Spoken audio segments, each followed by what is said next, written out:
Hello guys, welcome back my channel. मेरा नाम आकाश सिंह यादव है। जो हमारा पेपर 2 में बहुत ही इंपॉर्टेंट एमसीक्यू की सीरीज़ चल रही थी, जो एमसीक्यू कई बार रिपीट हुए हैं या जिनके आने के चांसेस हैं, उन्हें हम डिस्कस करेंगे। आज हम देखेंगे ह्यूमन रिसोर्स मैनेजमेंट के बहुत ही इंपॉर्टेंट एमसीक्यू जिनके आने के काफ़ी ज़्यादा चांसेस हैं।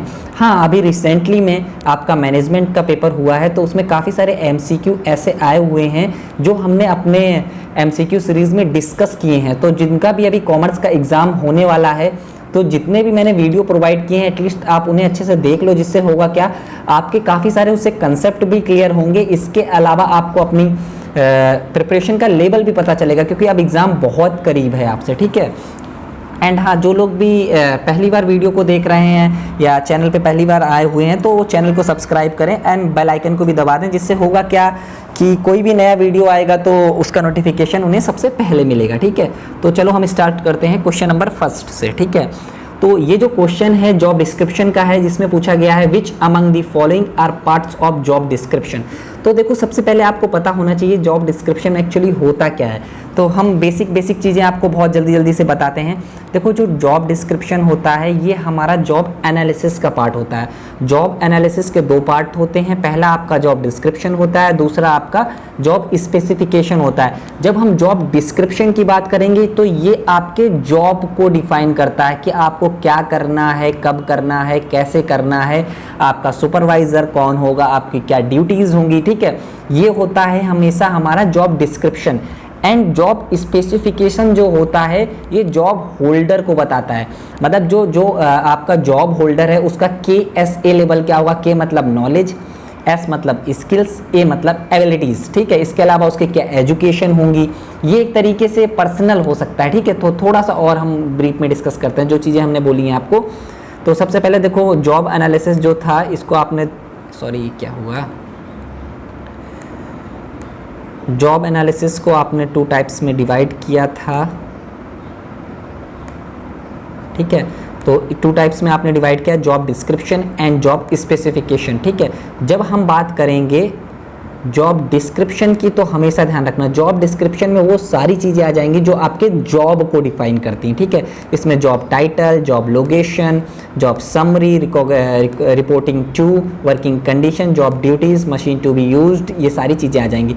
जब हम बात करते हैं जॉब स्पेसिफिकेशन की, ये कहीं ना कहीं हमारा जॉब होल्डर से रिलेटेड होता है, जिसमें KSA ऐसे आप ध्यान रख सकते हो। K मतलब नॉलेज, S मतलब स्किल्स, A मतलब एबिलिटीज़ आती हैं। फिर इसके अलावा उसका क्वालिफिकेशन क्या है, उसका एक्सपीरियंस क्या है, training, skills, responsibility, emotional characteristics and ये सारी चीज़ें आ जाएंगी। तो अब इसमें पूछा गया है कि कौन कौन से पार्ट जो हैं वो जॉब डिस्क्रिप्शन के पार्ट हैं। देखो, मैंने आपको बताया ड्यूटी परफॉर्म, ऑब्वियस सी बात होगा, ठीक है।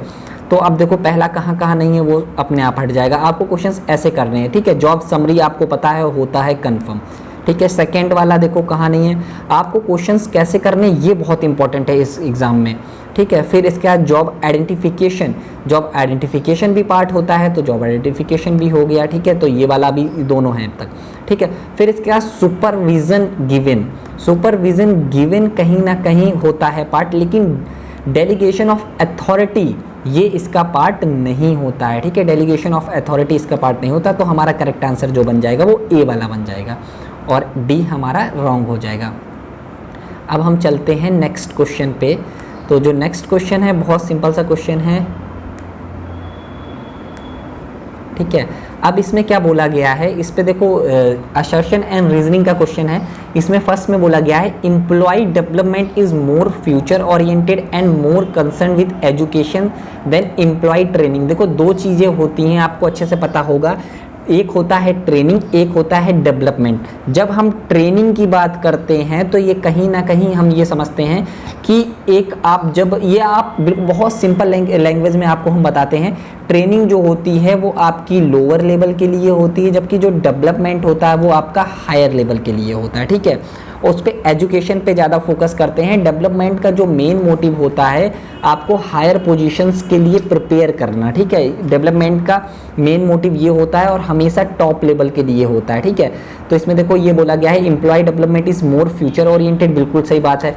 जो आपकी ट्रेनिंग होती है वो कहीं ना कहीं प्रेजेंट ओरिएंटेड होती है, कि आप प्रेजेंट में वो सारी स्किल्स आपको आ जाएं जो आपके लिए इम्पॉर्टेंट हैं वर्क करने के लिए, ठीक है।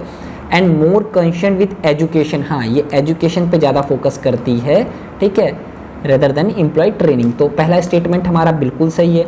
अब दूसरा स्टेटमेंट जो है, apprenticeship program is one of the widely used off the job training method. देखो अब दो टाइप्स के मेथड होते हैं, off the job training and on the job training, ठीक है।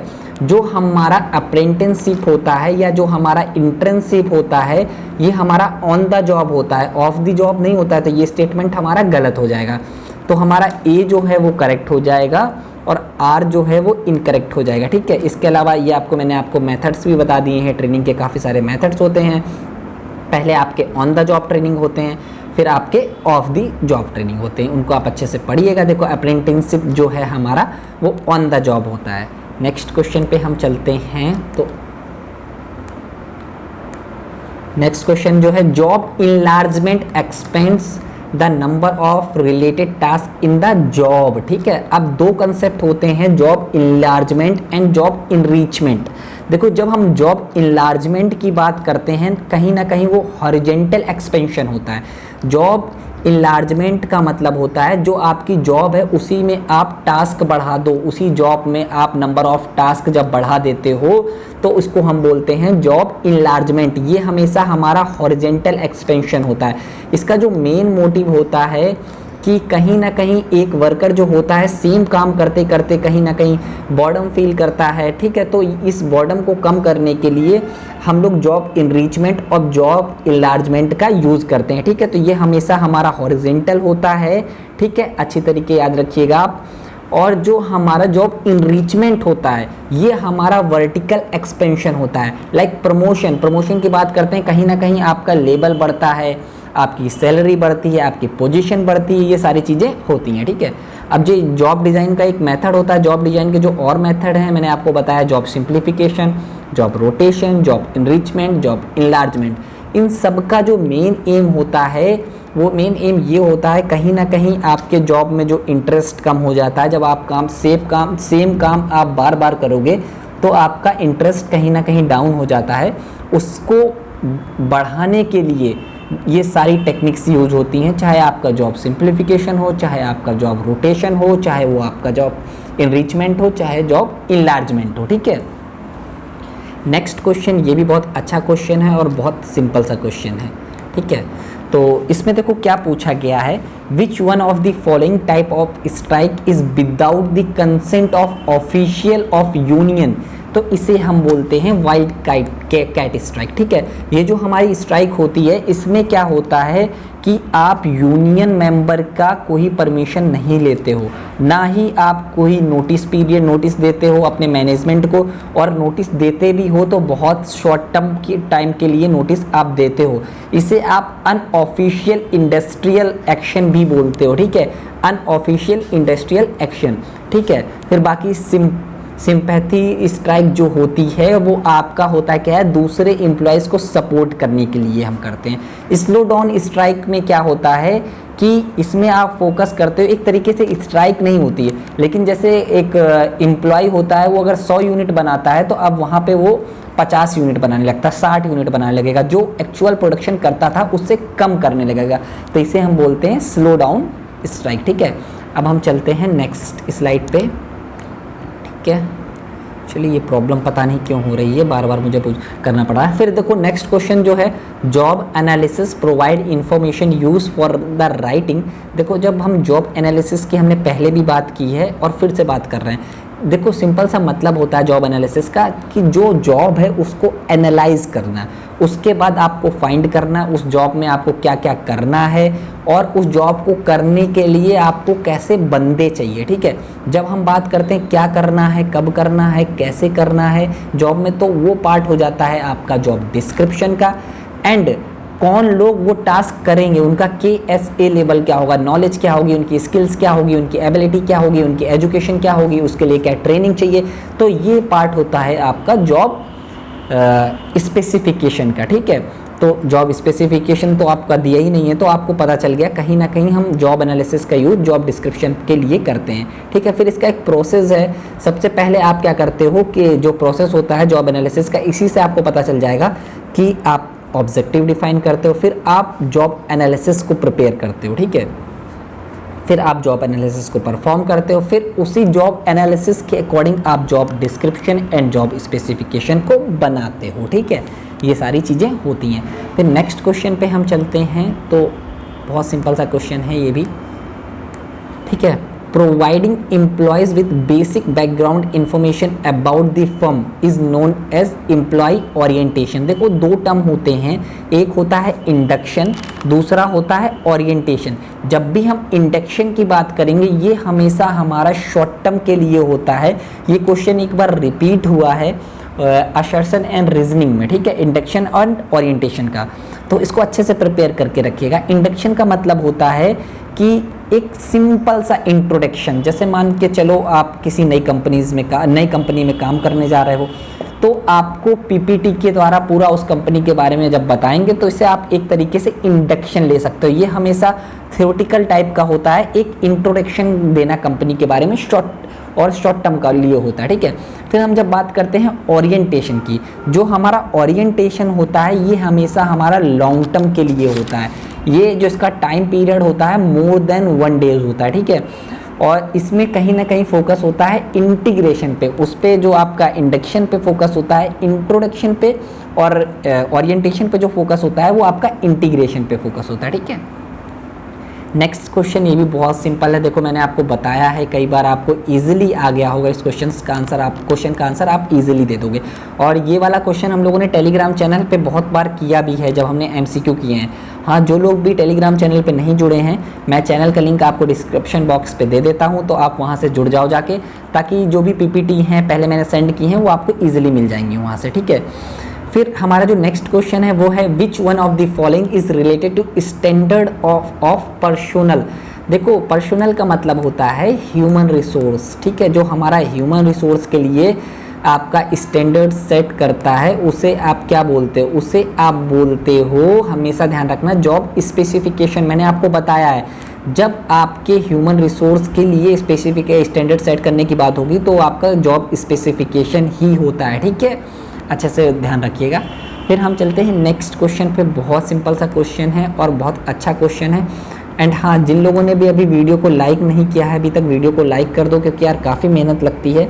मैं खुद भी पढ़ रहा हूँ इस समय, रिसर्च स्कॉलर हूँ, लेकिन आपके लिए वीडियोज़ बनाता हूँ, तो आप लोग थोड़ा सा, बहुत एफर्ट लगता है, थोड़ा सा लाइक कर दिया करो, मोटिवेशन मिलता है बस, ठीक है। Arrange the following steps of disciplinary action in correct sequence. देखो ये कुछ नहीं है, ये आपका डिसिप्लिनरी एक्शन जो है उसका एक प्रोसेस है। आपने सिंपल सा पढ़ा होगा इस प्रोसेस को, और ये प्रोसेस कई बार पूछा गया है आपके नेट एग्ज़ाम में, तो मैंने इसको इंक्लूड किया है। तो देखो सबसे पहले कंप्लेन, हाँ सबसे पहले आपकी कंप्लेन होगी। देखो आपको पता चल गया सारे हो सकते हैं अभी तक। सबसे पहला पार्ट जो होगा आपका कंप्लेन होगा। कंप्लेन के बाद आपका क्या होगा?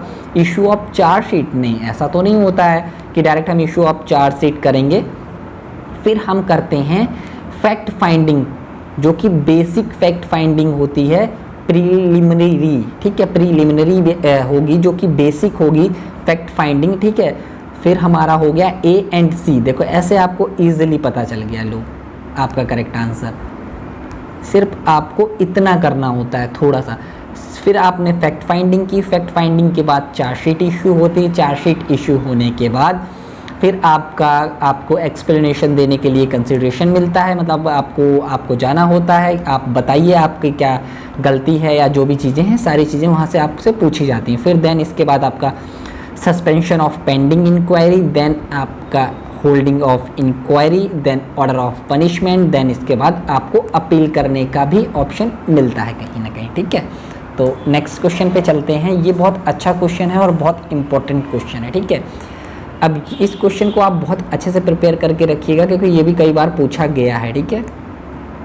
तो इसमें पूछा क्या गया है? Which one of the following is not a characteristics of hot stove rule of disciplinary action, ठीक है। इसमें पूछा गया, देखो बहुत बार क्या होता है आप नॉट नहीं पढ़ते हो, तो ये सारी चीज़ें आपको क्वेश्चंस में अच्छे से पढ़नी है जब आप एग्ज़ाम दे रहे हो, क्योंकि एक मार्क्स भी बहुत इंपॉर्टेंट रोल प्ले करता है। आप ये चीज़ ध्यान रखिए, आपको कोई भी मार्क्स लूज़ नहीं करना है एग्ज़ाम में, ठीक है। तो इसमें पूछा गया है आपसे कि जो आपका हॉट स्टोव रूल है ये किस तरीके का है, डिसिप्लिनरी एक्शन का, ठीक है। तो इसमें क्या बोला गया है, ये जो कंसेप्ट था ये आपका डगलस ने दिया था, डगलस मैकग्रेगन ने दिया था, ठीक है। उन्होंने क्या बोला था कि जो हमारा डिसिप्लिन का रूल है वो हॉट स्टोव रूल मतलब हॉट स्टोव से रिलेटेड होना चाहिए। जैसे होता क्या है कि पुराने समय में बहुत सारे एक हॉट स्टोव होते थे, या जिन्हें आप चूल्हा बोल सकते हो, छोटे से वो उसमें तेल वेल भरा जाता था। तो उसमें क्या होता है कि सबसे पहले इसमें 3 चीज़ें होती हैं कि जब वो उसको आप गर्म करते हो तो जब आप उसके आसपास हाथ लेके जाते हो ना तो आपको गरम गरम फील होता है। अगर आप उसको छूते हो तो वहाँ से आपको एडवांस वार्निंग कहीं ना कहीं पहले ही मिल जाती है कि अगर आप छुओगे तो आप जल जाओगे, ठीक है। लेकिन आप तब भी अगर छूते हो, ठीक है, अगर आप छूते हो तो आपको इसी तरीके से अगर आप कुछ गलत कर रहे हो तो आपको तुरंत इमीडिएटली कॉन्सिक्वेंसेस आपको भरने पड़ते हैं। अगर आप उसको छुओगे तो आप जलोगे। वैसे ही आपने अगर कुछ गलत किया है तो आपको तुरंत आपके अगेंस्ट डिसिप्लिनरी एक्शन लेना चाहिए, ठीक है। ये चीज़ समझ आई। फिर इसके बाद इसका थर्ड पॉइंट होता है इन्फोर्स कंसिस्टेंटली, ठीक है। इसका मतलब ये होता है कि ऐसा नहीं है कि आप आज कर रहे हो पर्टिकुलर थिंग तो आपको पनिशमेंट मिलेगा, अगर आप ये चीज़ कल करोगे तो आपको पनिशमेंट नहीं मिलेगा। आप कभी भी वो चीज़ करोगे तो आपको पनिशमेंट मिलेगा ही। एंड जो फोर्थ पॉइंट होता है applied all employees is on impersonal and unbiased way. इसका मतलब ये होता है कि ऐसा नहीं है कि एक एम्प्लॉय ने कुछ गलत किया या तो आपने उसके अगेंस्ट एक्शन लिया, लेकिन दूसरे एम्प्लॉय ने ऐसा किया तो आपने उसके अगेंस्ट कोई भी एक्शन नहीं लिया। देखो जैसे आपका पहला पॉइंट है discipline is directed against the act not against the anybody else, ठीक है। यही चीज़ है जो आपका इम्पर्सनल वाली चीज़ को बता रहा है कि जो आपका एक्ट है वो इम्पोर्टेंट है, पर्सन कौन है ये इंपॉर्टेंट नहीं है। Rules and regulation for one regarding the consequences of indiscipline, ठीक है, ये भी मैंने आपको बताया है। कंसिस्टेंट होना चाहिए ये चीज़ भी। जो हमारा डिसिप्लिन इज़ पर्सनल ये कहीं ना कहीं गलत है, पर्सनल डिसिप्लिन इज़ पर्सनल ये हमारा गलत हो जाएगा, ठीक है।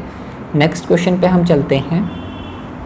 The authoritarian leadership style goes with, देखो दो टाइप की लीडरशिप होती है। पहली आपकी अथॉरिटेरियन होती है और 3 टाइप की होती है, फ्रीडीन भी होती है और डेमोक्रेटिक भी होती है। जो हमारी अथॉरिटेरियन होती है वो कहीं ना कहीं किस में फॉलो की जाती है, वो फॉलो की जाती है थ्योरी एक्स में। ये क्या हो गया, वो फॉलो की जाती है थ्योरी एक्स में। जब हम थ्योरी एक्स की बात करते हैं तो आपकी जो फॉलो होती है वो अथॉरिटेरियन लीडरशिप फॉलो होती है, ठीक है। थ्योरी वाई पे नहीं होती है, थ्योरी एक्स पे, क्योंकि हम लोग मानते थे जो हमारा पर्टिकुलर एम्प्लॉई है वो लेजी है, वो काम नहीं करना चाहता है। ये सारे कुछ अजम्पशन थे, उसको आप अच्छे से पढ़िएगा। फिर जो नेक्स्ट क्वेश्चन है ये भी बहुत सिंपल सा क्वेश्चन है, ठीक है, इसको डिस्कस करते हैं। विच of the following definition reflect the black house, ठीक है, स्ट्रेटजी। तो इसमें आपका बहुत सिंपल सा कंसेप्ट है, इसको अच्छे से पढ़िएगा तो आपको चीज़ें अच्छे से समझ आएंगी। अभी हमारे पास इतना टाइम नहीं है कि इसको हम बहुत डिटेल्ड में आपको समझा सकें, तो लेकिन इसका जो करेक्ट आंसर बनेगा वो बनेगा आपका B. Where an employer attempts to minimise labour cost and avoid unionisation, ठीक है, यूनियनाइजेशन, ठीक है। कहीं ना कहीं जो आपका एम्प्लॉयर है वो लेबर कॉस्ट को कम करना चाहता है एंड जो यूनियन है उसको कहीं ना कहीं कम करना चाहता है, ठीक है।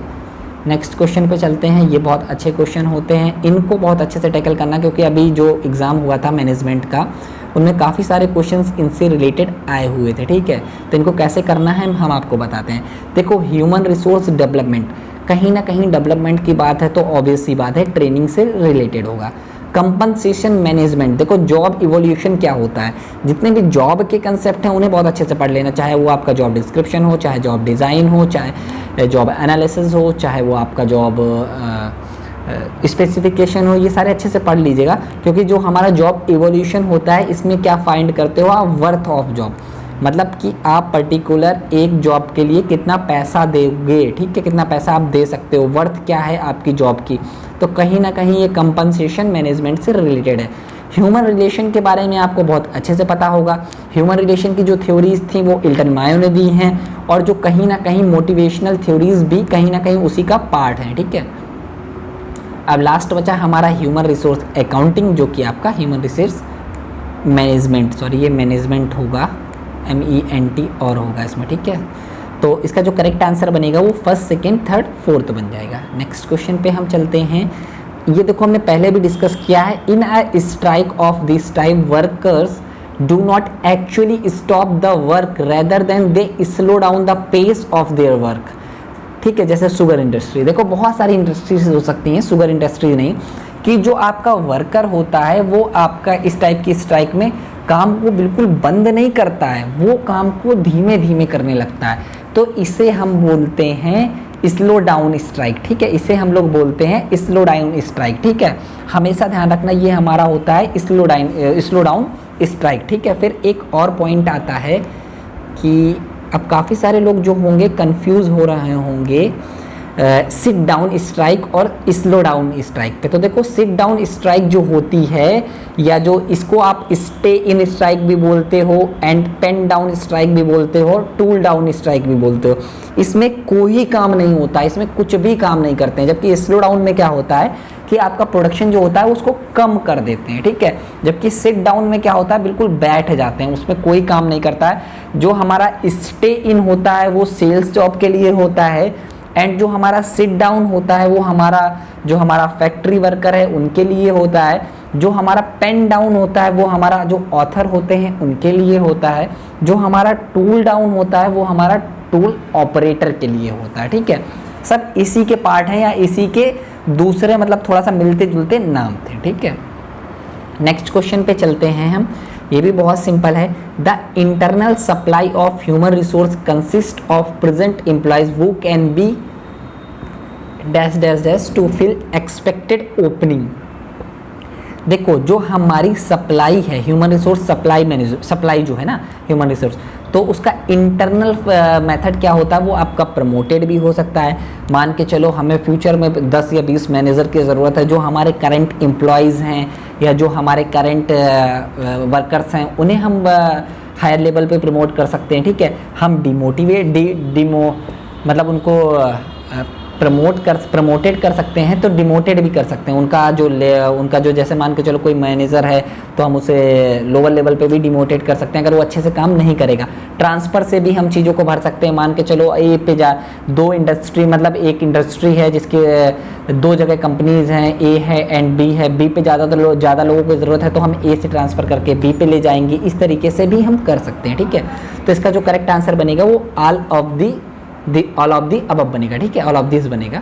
नेक्स्ट क्वेश्चन पे चलते हैं। अब ये भी बहुत सिंपल सा क्वेश्चन है, पता नहीं क्यों इस बार ये प्रॉब्लम हो रही है मुझे, हर क्वेश्चन पे पेन का ऑप्शन नहीं आ रहा है, अगेन देखना पड़ रहा है। The concept of human relation was developed by Elton Mayo, ठीक है। ये बहुत अच्छा कंसेप्ट है और बहुत इंपॉर्टेंट कंसेप्ट है। सबसे पहले आपको पता है ट्रेडिशनल थ्योरीज आई थी हमारी, तो ट्रेडिशनल थ्योरीज में आपकी कहीं ना कहीं साइंटिफिक मैनेजमेंट थ्योरी थी एंड एडमिनिस्ट्रेटिव थ्योरी थी एंड ब्यूरोक्रेटिक थ्योरी थी। एंड फिर इसके बाद हमारा ह्यूमन रिलेशन थ्योरी आई जिसे इल्टन मायो ने दिया था।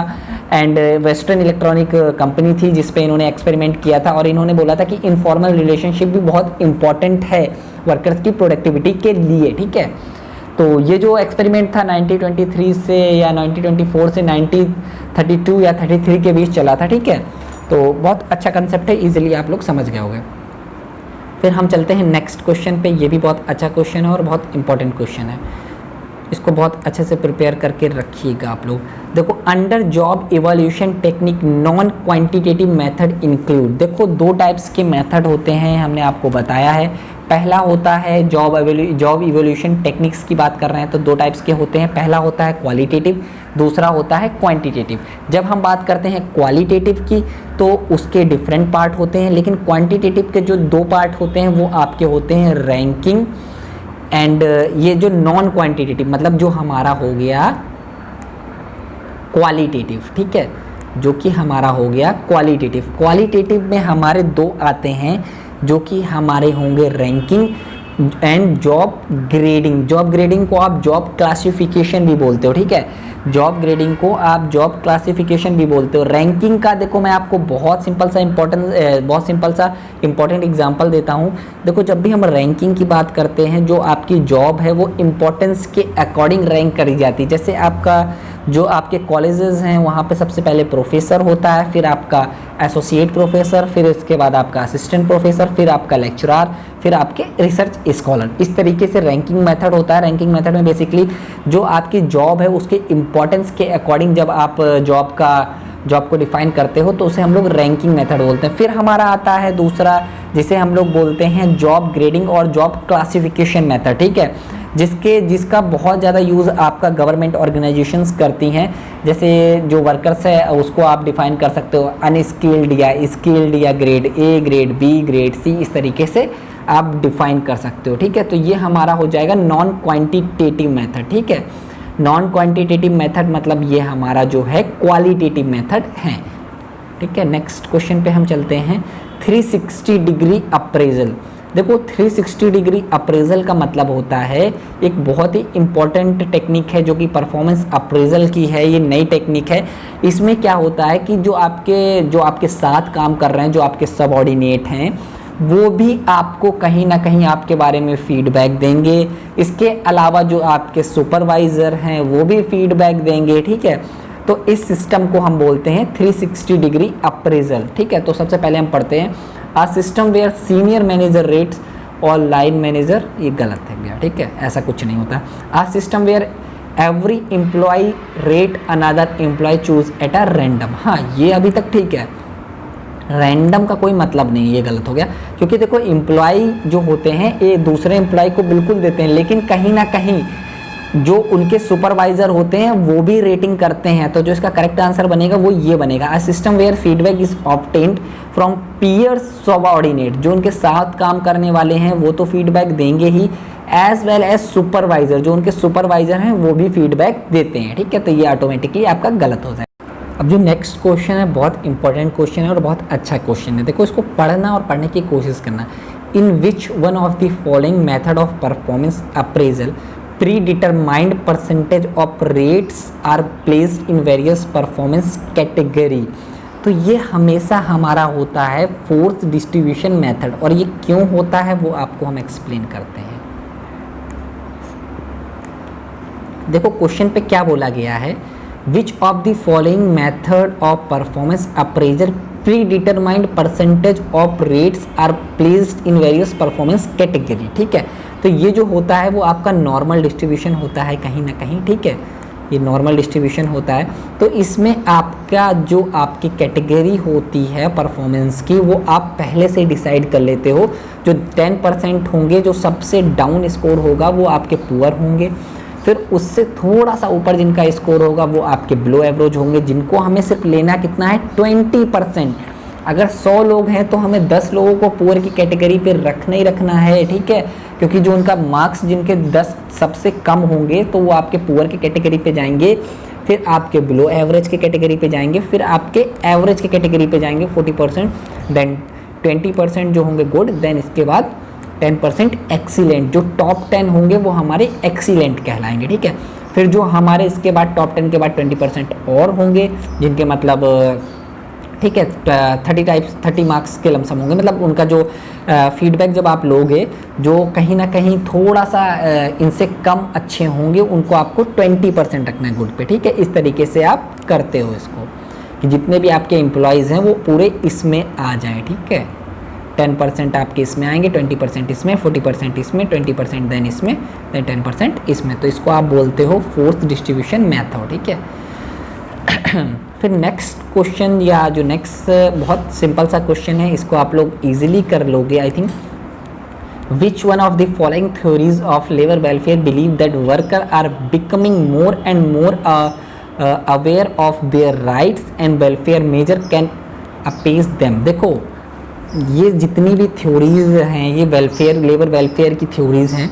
तो जो हमारी थ्योरी है आपकी प्लेसेटिंग थ्योरी, ये कहीं ना कहीं इस चीज़ पे फोकस करती है जो वर्कर हैं उनको कहीं ना कहीं अवेयर करवाया जाए उनके राइट्स को लेके, उनके वेलफेयर को लेके, एंड उन्हें वेलफेयर फैसिलिटीज़ प्रोवाइड की जाएँ। जब आप इनको पढ़ोगे तो आप इजीली ये चीज़ फाइंड कर सकते हो, ठीक है। ये जो थ्योरी है उस चीज़ पे फोकस करती है, ठीक है। फिर नेक्स्ट क्वेश्चन पे चलते हैं, बहुत सिंपल सा है।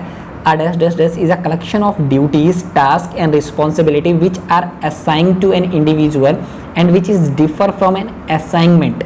ये इजीली आप बता सकते हो, ये जो जॉब होती है, ये जॉब की आपकी डिफिनेशन है, a job is a collection of duties, tasks and responsibility which are assigned to an individual and which is different from assignment। ठीक है, तो आप इजीली इसको कर सकते हो। ये क्वेश्चन भी आया हुआ है, ये क्वेश्चन जो आया था वो आपका असर्शन और रीजनिंग करके क्वेश्चन आया था, तो आप ऐसे क्वेश्चंस भी देख सकते हो अच्छे से। नेक्स्ट क्वेश्चन बहुत सिंपल सा है, dash dash dash is a process of deciding how to fill the company's most important executive position. तो इसको आप बोलते हो सक्सेशन प्लानिंग। जो हमारी हायर लेवल की होता क्या है, जो हमारे हायर लेवल क्या एम्प्लॉयज़ हैं या जो टॉप लेवल पे हमारे जैसे सीईओ या सीएफओ, ये सारे जो है ना, ये जब रिटायरमेंट होते हैं तो इनको रिप्लेस करने के लिए जो आप जो करते हो, या जो मतलब जैसे मान के चलो आपका एक मैनेजर है जो रिटायर होने वाला है 1 साल बाद, तो आप 1 साल पहले से ही उसका रिप्लेसमेंट ढूंढने लगते हो, तो इससे आप बोलते हो सक्सेशन प्लानिंग। ठीक है, नेक्स्ट क्वेश्चन हम चलते हैं। ये भी बहुत सिंपल सा क्वेश्चन है, आई डोंट नो क्यों वर्क नहीं कर रहा है आज, पता नहीं ये क्या हो रहा है। ठीक है, देखो जो हमारा स्टेटमेंट है, 2 स्टेटमेंट दिए हैं। High morale always lead to high productivity. अगर कोई कंपनी के कंटेक्स्ट पे आप सोचो, वो बहुत ज़्यादा इथिकल है, वो बहुत ज़्यादा अच्छी है, कॉर्पोरेट सोशल रिस्पॉन्सिबिलिटी को मानती है, तो ज़रूरी नहीं है कि हाई प्रोडक्टिविटी ही दे वो, ऐसा कोई ज़रूरी नहीं है। कंपनी है जो बहुत ज़्यादा सोशल रिस्पॉन्सिबिलिटी को मानती है, सीएसआर पे अच्छे से फॉलो करती है, उसकी वैल्यूज़ बहुत अच्छी हैं, बिजनेस इथिक्स को फॉलो करती है, तो कोई ज़रूरी नहीं है कि हाई प्रोडक्टिविटी ही दे। वो गुडविल अच्छी मेंटेन कर सकती है, एक गुडविल जनरेट कर सकती है, लेकिन हाई प्रोडक्टिविटी हम नहीं बोल सकते। High morale need not necessarily lead to a higher productivity. ये स्टेटमेंट बिल्कुल हमारा सही है, तो हमारा जो सेकंड स्टेटमेंट है वो करेक्ट हो जाएगा, फर्स्ट स्टेटमेंट इनकरेक्ट हो जाएगा। ठीक है, नेक्स्ट क्वेश्चन पे चलते हैं। The right to strike is a legal right. Simple सा क्वेश्चन था, आप इजीली कर सकते हो। हमारा फंडामेंटल राइट नहीं होता है, right under directive principle of state policy भी नहीं होता है, सोशल राइट ऑफ एम्प्लॉय भी नहीं होता है। जो हमारा स्ट्राइक का राइट होता है वो हमारा लीगल राइट होता है। ठीक है, नेक्स्ट क्वेश्चन पे चलते हैं। ये बहुत अच्छा क्वेश्चन है, इसको करने की कोशिश करिएगा आप पहले। ठीक है, जब हम परफॉर्मेंस अप्रेजल करते हैं तो बहुत सारे ऐसी चीज़ें होती हैं जो इरर होती हैं परफॉर्मेंस, मतलब परफॉर्मेंस अप्रेजल में कुछ इरर्स आ जाते हैं, तो उन इरर्स को लेके ये बात हुई है, जिसे हम बोलते हैं वेबलन इफेक्ट। वेबलन इफेक्ट का कहीं ना कहीं मतलब आपका सेंट्रल टेंडेंसी इरर से भी हो सकता है। इसका मतलब ये होता है आपका सिंपल सा कि the practice of giving everyone average rating, जो कि हमारा यूनिवर्सिटी एग्ज़ाम में भी कभी ना कभी कहीं ना कहीं होता है, बोर्ड एग्ज़ाम्स में भी कहीं ना कहीं होता है, सबको हम एवरेज रेटिंग करते हैं। जब हम एवरेज रेटिंग करते हैं सबको, तो ये कहीं ना कहीं एक इरर है ना ये, तो इसे हम बोलते हैं वेबलन इफेक्ट। ठीक है, नेक्स्ट क्वेश्चन है जो कि प्रोसेस है। प्रोसेस के बहुत क्वेश्चन आए थे मैनेजमेंट के एग्जाम में, तो आप अच्छे से प्रिपेयर करके रखिएगा इसको। Sequence the following in the order of their practice. ठीक है, तो सबसे पहले आपको पता है रिक्रूटमेंट होता है भाई, सबसे पहले रिक्रूटमेंट होगा। ये जितने भी दिए गए हैं उसमें रिक्रूटमेंट सबसे पहले होगा। तो देखो थर्ड, अभी तक तो सारे सही हैं। ठीक है, अभी तक सारे सही हो सकते हैं। रिक्रूटमेंट के बाद आप क्या करते हो, रिक्रूटमेंट के बाद ये देखो प्रोसेस जो है ना इनकम्प्लीट है, लेकिन ये जो इनकम्प्लीट है इसको आपको कंप्लीट करना पड़ेगा। वैसे जनरली सबसे पहले रिक्रूटमेंट, फिर सिलेक्शन, फिर इंडक्शन, ओरिएंटेशन, इस तरीके से चीज़ें चलती हैं, लेकिन इसमें बीच बीच के स्टेप्स नहीं दिए गए। तो रिक्रूटमेंट के बाद फिर हमारा जो नेक्स्ट प्रोसेस होगा वो हमारा होगा ट्रेनिंग एंड डेवलपमेंट। ठीक है, ट्रेनिंग एंड डेवलपमेंट जो होगा वो हमारा 4th वन होगा। तो थर्ड के बाद जो है हमारा 4th वन आएगा। थर्ड के बाद जो है 4th वन आएगा, तो यहाँ से A, B और C तो आपका ईजिली चला जाएगा। ठीक है, तो सबसे पहले आपका है रिक्रूटमेंट, रिक्रूटमेंट के बाद आपने ट्रेनिंग एंड डेवलपमेंट प्रोवाइड करना है। ट्रेनिंग एंड डेवलपमेंट के बाद आप उसका परफॉर्मेंस अप्रेजल करोगे, मतलब उसने कैसा परफॉर्म किया है, उसका परफॉर्मेंस अच्छा है या परफॉर्मेंस बुरा है। अगर परफॉर्मेंस अच्छा है तो आप उसको प्रमोशन दोगे। ठीक है, ये इसका इनकम्प्लीट प्रोसेस था। आप इसका कंप्लीट प्रोसेस देखिएगा और मेरे को कमेंट करिएगा चाहे आप टेलीग्राम चैनल पे भी कमेंट करिएगा, चाहे आप इस पे भी कमेंट करिए, उससे होगा कि आपका कंसेप्ट और अच्छे से क्लियर होंगे। ठीक है, नेक्स्ट क्वेश्चन जो है कैनवान। देखो कैनवान जो था एक तरीके से ये एक चार्ट की तरीके से यूज कर सकते हो, जो कि आपका प्रोडक्शन क्वांटिटी को लिखने के लिए होता था। ये जो कंसेप्ट था कहीं ना कहीं इन्वेंट्री से रिलेटेड था, तो इसका जो करेक्ट आंसर बनेगा वो सेकंड बनेगा। ठीक है, इसमें आपको कंफ्यूज करने की कोशिश की गई थी फर्स्ट और थर्ड से, इसलिए मैंने इसको इंक्लूड किया है। ये जो क्वेश्चन है वो आपका प्रोडक्शन का क्वेश्चन है। ठीक है, तो इसका जो सही आंसर बनेगा वो आपका सेकंड वाला बनेगा। ठीक है, फिर जो नेक्स्ट क्वेश्चन है ये भी बहुत सिंपल सा क्वेश्चन है, आप लोग इजीली कर लोगे। बहुत सारे लोग दे स्टैंड फॉर प्रोफेशनल वो work from an office such as those वो ऑक्यूपाई अ मैनेजरियल और एडमिनिस्ट्रेटिव चेयर। ठीक है, तो उसे आप कौन से वर्कर बोलते हो? ठीक है, उसे आप क्या बोलते हो? ये क्वेश्चन भी एक बार आया हुआ है, इजी क्वेश्चन है। ठीक है, तो जो हमारे वाइट कॉलर होते हैं उन्हें हम बोलते हैं, ये जो हमारे पोस्ट होती हैं हायर लेवल की होती हैं। ठीक है, और मैनेजरियल और एडमिनिस्ट्रेटिव कहीं ना कहीं हायर लेवल की बात करते हैं। ठीक है, एंड जो हमारे ब्राउन कॉलर होते हैं ये हमारे कहीं ना कहीं लोअर लेवल के लोग होते हैं। ठीक है, इन्हें हम लोग लोअर लेवल के लोग बोलते हैं। ठीक है, अच्छे से ध्यान रखिएगा। नेक्स्ट क्वेश्चन पे अब हम चलते हैं। बहुत सिंपल सा क्वेश्चन है, आपके ट्रेनिंग और डेवलपमेंट का प्रोसेस है, पूरा प्रोसेस दिया है, आप अच्छे से प्रिपेयर करिए इसके प्रोसेस को भी, बहुत इंपॉर्टेंट प्रोसेस है ये भी। ठीक है, तो इसमें पूछा क्या गया है आपसे कि ट्रेनिंग और डेवलपमेंट का सही सीक्वेंस क्या है। तो आपको पता है नीड सबसे पहले आना है, कहीं भी अगर नीड है तो नीड कहीं ना कहीं सबसे पहले आता है, तो ए सबसे पहले होगा। देखो ए तो अभी सब में है। ठीक है, फिर इसके बाद आप क्या करते हो, आपका नीड आया, नीड के बाद कहीं ना कहीं फिर आप इंस्ट्रक्शनल डिज़ाइन, मतलब आपको कैसे करना है, कब करना है, क्या चीज़ें करनी है, सारी चीज़ें एक तरीके से ब्लूप्रिंट वो आप कहीं ना कहीं डिसाइड कर लेते हो, आप सारे इंस्ट्रक्शंस दे देते हो। तो ए के बाद हमारा ई आएगा, तो यहाँ से हमारा ये भी गया हुआ। ठीक है, अब ए के बाद ई आ गया, ई के बाद हमारा क्या आता है, ई के बाद आता है हमारा वैलिडेशन। वो जो हम आपकी अपनी ट्रेनिंग प्रोवाइड कर रहे हैं वो या डेवलपमेंट प्रोवाइड कर रहे हैं वो कितने समय तक वैलिड होगा। होता क्या है, क्योंकि आजकल जो हमारी मशीनरी है बहुत तेज़ी से चेंज हो रही है कहीं ना कहीं। ठीक है, तो ये चीज़ भी हम देखते हैं कि इस तरीके से आप ये भी बोल सकते हो कहीं ना कहीं यहाँ पे आपका कॉस्ट प्रॉफिट भी देख सकते हैं कि अगर हम एक ट्रेनिंग में इतना कॉस्ट लगा रहे हैं तो उससे हमें प्रॉफिट क्या मिलेगा, वैलिड है कि नहीं वैलिड है। ठीक है, इस चीज़ को आप देखते हो। ठीक है, तो अब आपको पता चल गया कि बी भाई किस में हो सकता है, तो ऑब्वियस सी बात है ये भी गया और ये भी गया। फिर आप वैलिडेशन के बाद आप क्या करोगे, इम्प्लीमेंट करोगे आपका जो प्रोग्राम है, देन आप इवोल्यूशन करोगे। आप ऐसे भी इसको जज कर सकते थे कि जो हमारा इवोल्यूशन होता है वो हमेशा लास्ट में होता है। ठीक है, तो इस तरीके से भी हो सकता है थर्ड आंसर। नेक्स्ट क्वेश्चन है, बहुत सिंपल सा है और बहुत अच्छा क्वेश्चन है, इसको भी करिए। एंड हाँ, जिन्होंने अभी वीडियो को लाइक नहीं किया फटाफट लाइक कर दो यार।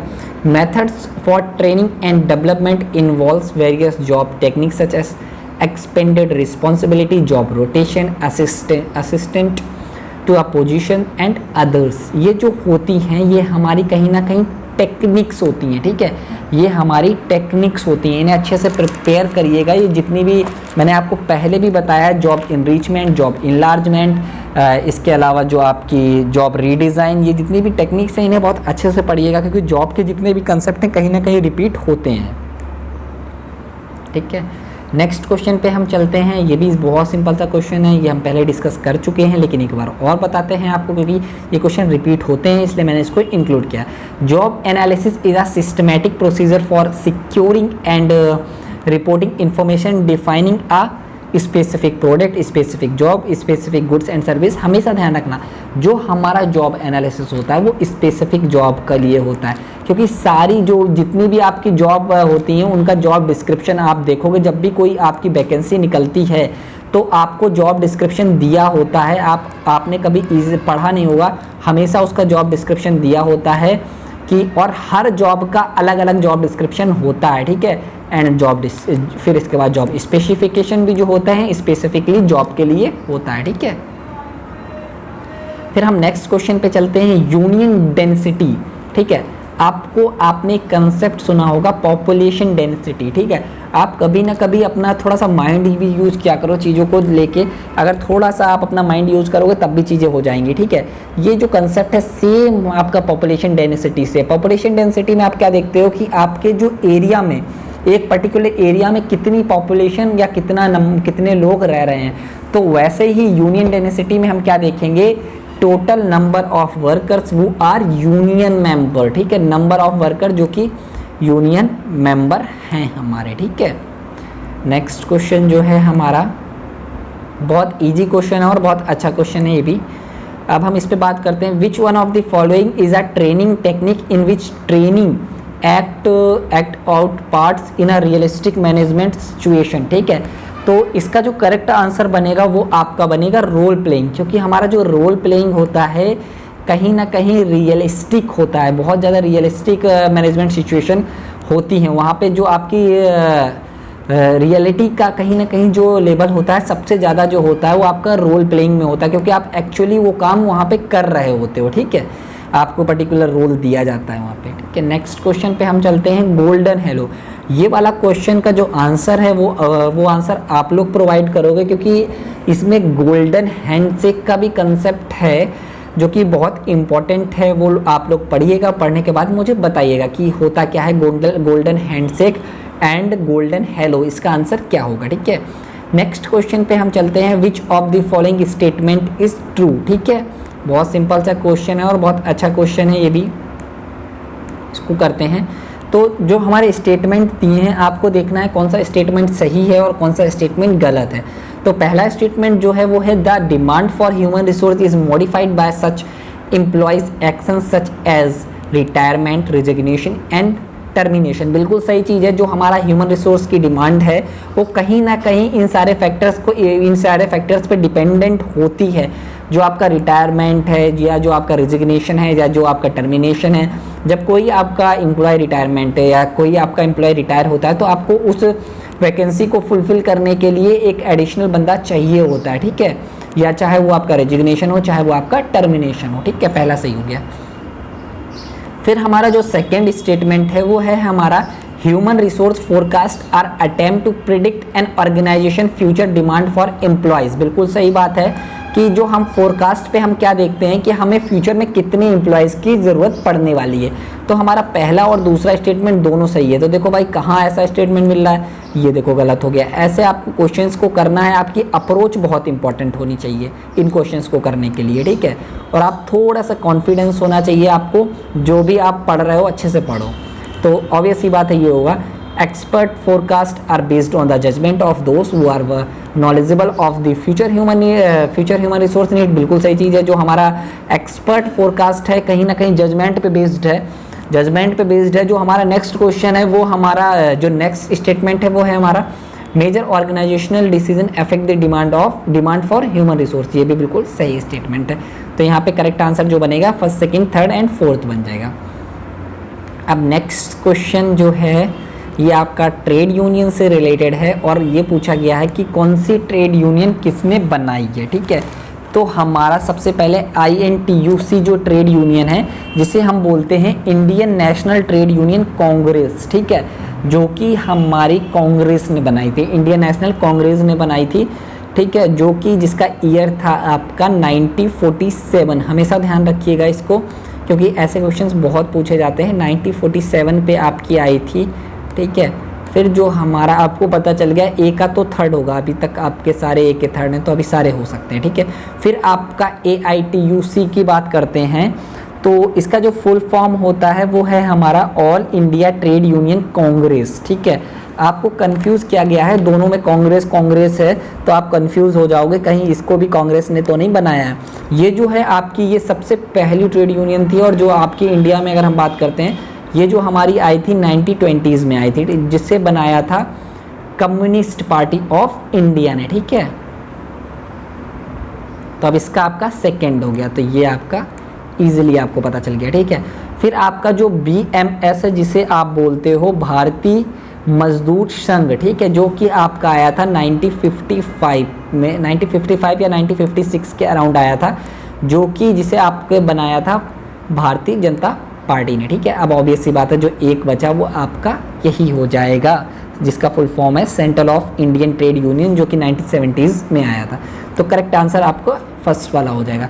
अब हम चलते हैं नेक्स्ट क्वेश्चन पे। बहुत सिंपल सा क्वेश्चन है और बहुत अच्छा क्वेश्चन है ये भी, जो कि आपका रिलेटेड है कहीं ना कहीं जो आपका ट्रेनिंग का मेथड है उसके रिलेटेड है। तो आपको मान के चलो, सबसे पहले आपको पता है वेस्टिबुलर जो ट्रेनिंग होती है ये एक कहीं ना कहीं आपको ये वहाँ पे यूज होती है जहाँ पे आपका जो आपका इन्वायरमेंट है या प्रोटोटाइप होता है उसको क्रिएट कर दिया जाता है। जैसे मान के चलो आपको ऑर्गेनाइजेशन में जो काम करना है उसका सेम इन्वायरमेंट आपको ट्रेनिंग में प्रोवाइड किया जाए, प्रोटोटाइप टाइप का, ठीक है। तो इसका जो करेक्ट आपका आंसर बनेगा वो बनेगा आपका थर्ड वाला, training employees on special off the job. ये ऑफ द जॉब ट्रेनिंग होती है, हम पहले ही डिस्कस कर चुके हैं on the job, off the job training, ठीक है। Off the job equipment as in airplane pilot training where by the training cost and हजार्डनेस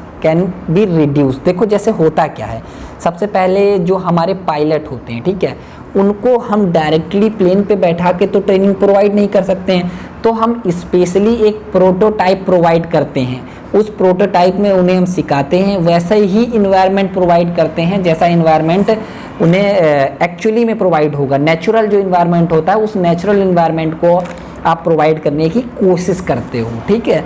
तो आपको पता चल गया भाई बी का तो थर्ड होगा। अब बी का थर्ड होगा तो कहीं ना कहीं ये दोनों हो गए। अब आप बात कर रहे हो प्रोग्राम्ड। देखो जहाँ पे भी आप प्रोग्राम की बात कर रहे हो कहीं ना कहीं सारी चीज़ें स्ट्रक्चर होंगी। स्ट्रक्चर का मतलब सारी चीज़ें पहले से ही डिसाइडेड होंगी जब हम प्रोग्राम की बात करेंगे, ठीक है। तो इसका जो करेक्ट आंसर बनेगा वो बनेगा listing of each job basic task along with the key point in order to provide the step by step training. सारी चीज़ें आप पहले से ही डिसाइड कर लोगे इनमें, ठीक है।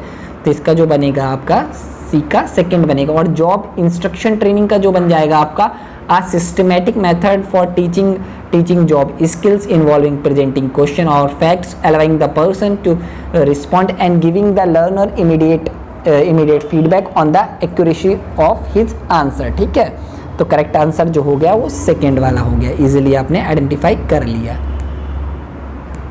ठीक है। फिर हम चलते हैं नेक्स्ट क्वेश्चन पे। ये भी आपके परफॉर्मेंस अप्रेजल के मेथड हैं जो कि काफ़ी इम्पोर्टेंट हैं।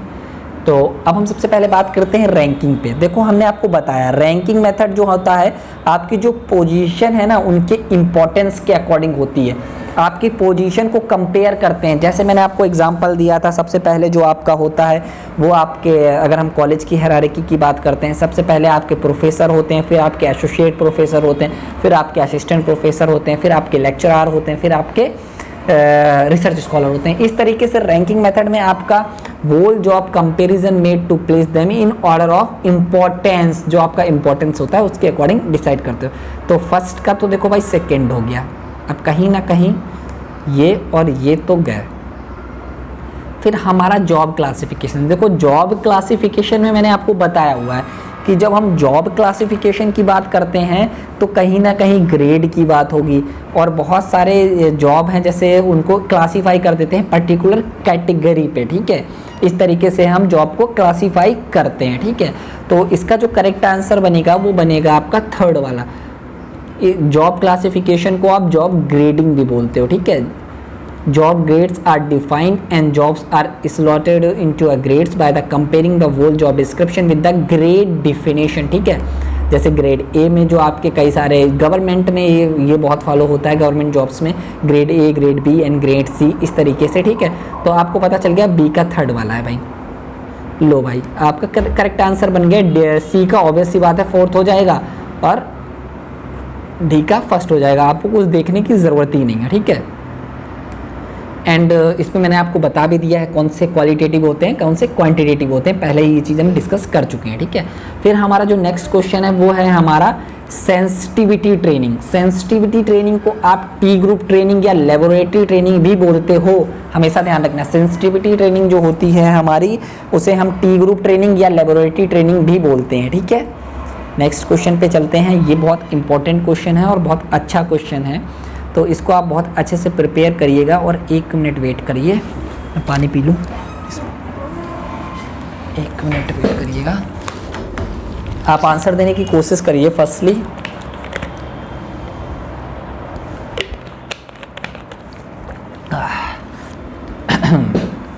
देखो ये बार्गेनिंग का क्वेश्चन है, ठीक है। बार्गेनिंग के काफ़ी सारे मेथड्स होते हैं, तो उसका एक मेथड आपका जो होता है वो आपका डिस्ट्रीब्यूशन मेथड होता है, ठीक है। डिस्ट्रीब्यूशन बार्गेनिंग में क्या होता है, इसको देखो सबसे पहले बोला क्या जाता है सबसे पहले जो स्टेटमेंट है, distributive bargaining also term as zero sum game. ऐसा क्यों बोलते हैं पहले हम आपको ये बताते हैं। देखो जो डिस्ट्रीब्यूटिव बार्गेनिंग होती है, जिसको आप कंसेक्टिव बार्गेनिंग भी बोलते हो, ठीक है, कंसेक्टिव बार्गेनिंग भी बोलते हो। इसमें क्या होता है, अगर एक पार्टी का गेन हो रहा होता है तो दूसरी पार्टी का उतना ही लॉस होता है, ठीक है, दूसरी पार्टी का उतना ही लॉस होगा, ठीक है। आप ये भी बोल सकते हो my gain your loss and your gain my loss, ठीक है। एक जीतता है तो एक हारता है। जैसे मान के चलो आपके दो लोग थे ए एंड बी, आपको पता है कि अगर ए को 10 रुपये मिलेंगे, मान के चलो दो कंपनी है ए एंड बी, अगर ए को 10 रुपये का प्रॉफिट होगा, सिर्फ दो ही कंपनी है, तो बी को 10 रुपये का लॉस होगा। जब ये कंडीशन बनती है, जब आपका लॉस और प्रॉफिट मिला के जीरो हो जाता है, तो उसे हम बोलते हैं जीरो सम गेम, ठीक है।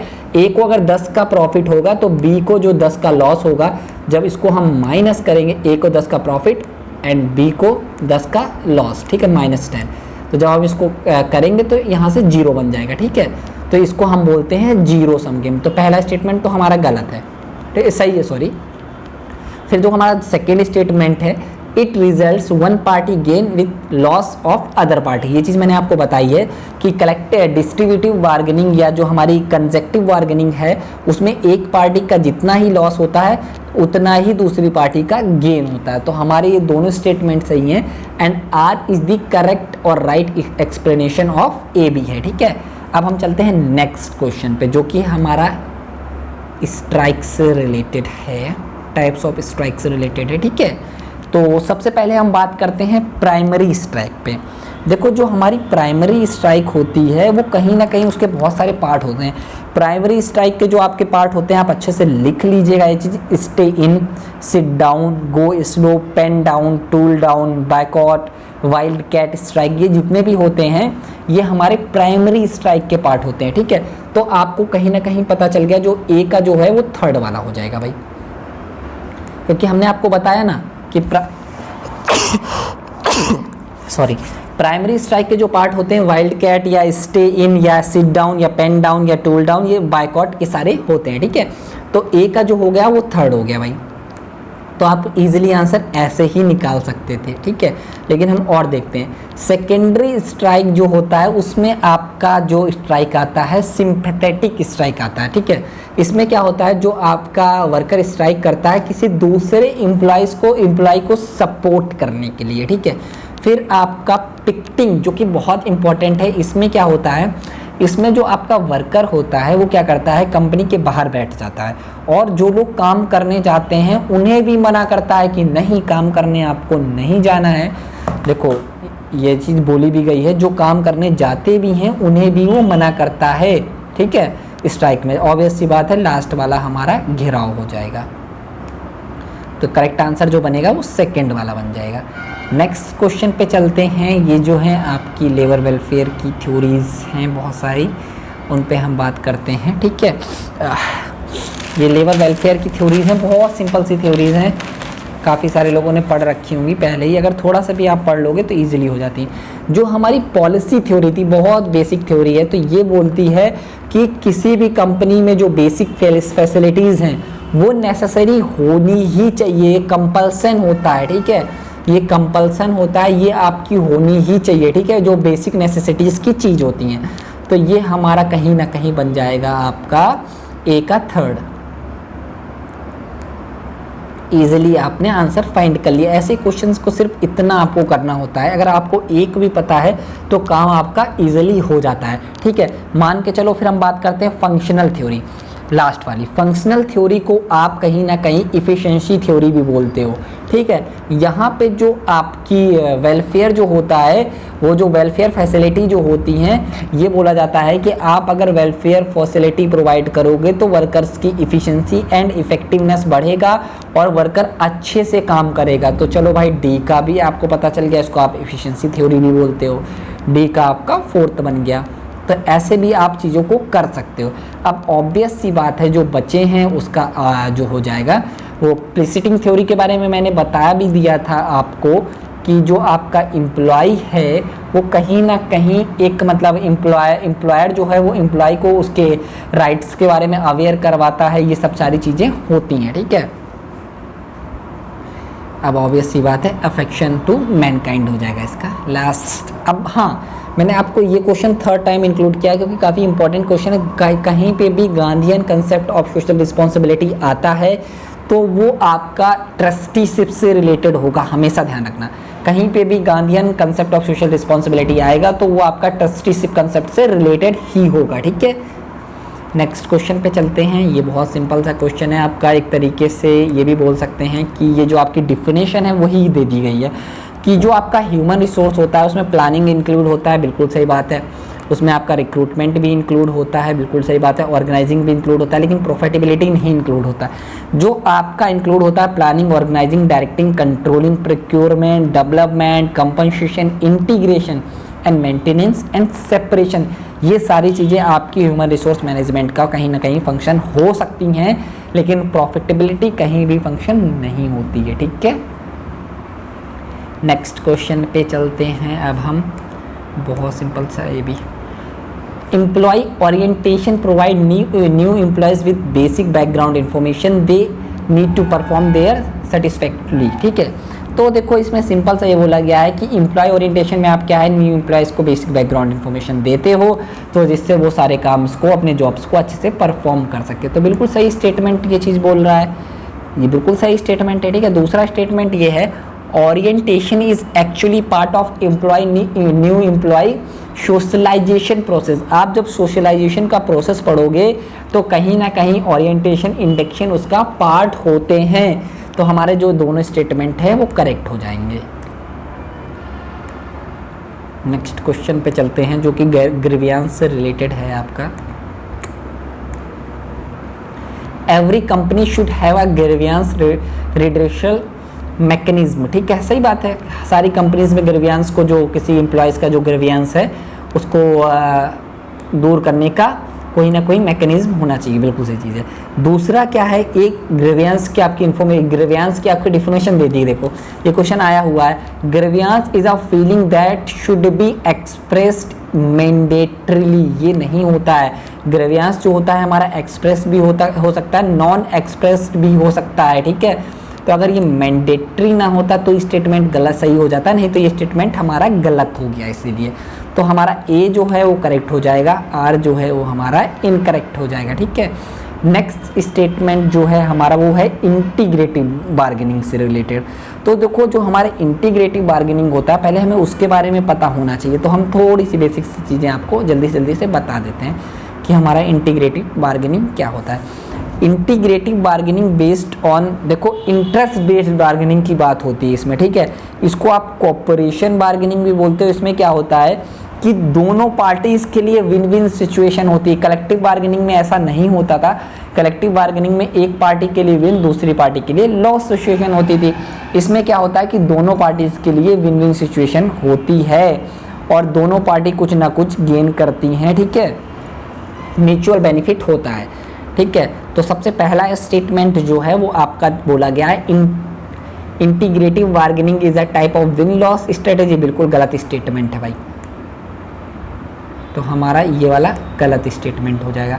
Integrative bargaining productivity expects are considered in mutual problem solving to increase gain. बिल्कुल सही चीज़ है भाई। म्यूचुअल मतलब दोनों के लिए ऐसी चीज़ें सोचना कि आपके एम्प्लॉयर के लिए भी बेनिफिट हो और एम्प्लॉय के लिए भी बेनिफिट हो और ऑर्गेनाइजेशन के लिए भी बेनिफिट हो, सब उसके लिए सबका बेनिफिट हो रहा हो, ठीक है, सबके लिए विन विन सिचुएशन हो। तो ठीक है, हमारा ए जो होगा इनकरेक्ट हो जाएगा और जो हमारा आर है वो करेक्ट हो जाएगा। ये सिंपल सा क्वेश्चन है। When an employee is willing to go above and beyond which is typically expected in his or her role, it is known as employee engagement. इसे हम लोग बोलते हैं एम्प्लॉयज इंगेजमेंट, ठीक है। अब नेक्स्ट क्वेश्चन क्या हुआ, नेक्स्ट क्वेश्चन जो है the basket training method means, देखो बास्केट ट्रेनिंग का जो मेथड होता है ये कहीं ना कहीं आपका जो फोकस करता है वो फोकस करता है डेवलपमेंट ऑफ डिसीजन स्किल। जो आपकी डिसीजन मेकिंग पावर है या जो डिसीजन स्किल्स है उसको बढ़ाने की बात होती है। आपको ऐसी सिचुएशन दी जाती हैं जिससे आपकी डिसीजन मेकिंग कैपेबिलिटीज़ बढ़ती हैं, ठीक है। तो आप इजीली समझ चुके होंगे, ठीक है। तो थैंक यू ऑल। एंड इसके अलावा जिन लोगों ने भी अभी चैनल को सब्सक्राइब नहीं किया सब्सक्राइब कर लो और वीडियो को लाइक भी कर दो, क्योंकि यार काफ़ी एफर्ट्स लगते हैं एक वीडियो को बनाने में, ठीक है। Thank you all.